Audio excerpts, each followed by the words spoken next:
ఇప్పుడు మనం చూస్తున్న దృశ్యం అమెరికాలో జరిగింది, అందరికీ తెలిసిందే.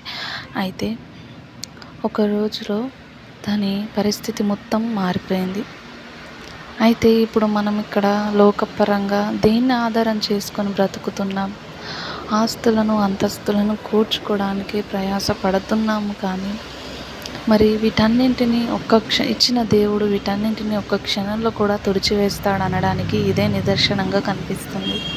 అయితే మనము ఇప్పుడుండి రేపు కనిపించకుండా పోయే ఈ ఆస్తుల కోసం, అంతస్తుల కోసం ప్రయాసపడడం కంటే ఎల్లవేళలా మనల్ని బ్రతికించి నరకం నుంచి తప్పించి జీవ మార్గంలో నడిపించే మన దేవుని కోసం ప్రయాసపడడం ఎంతో ముఖ్యం. ఈ దుర్లభ పరిస్థితుల్లో దేవుని వైపు చూడడం ఎంత అవసరమైనది. మనమందరం ఒక్కసారి ఆలోచన చేద్దాం.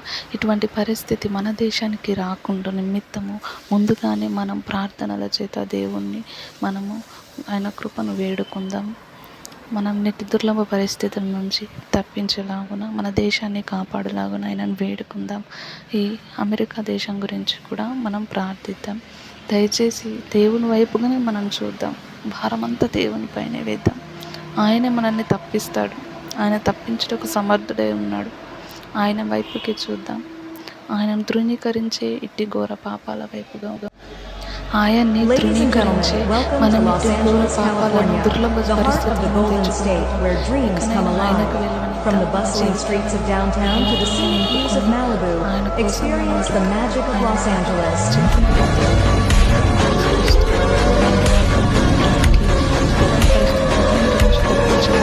పరలోక రాజ్యం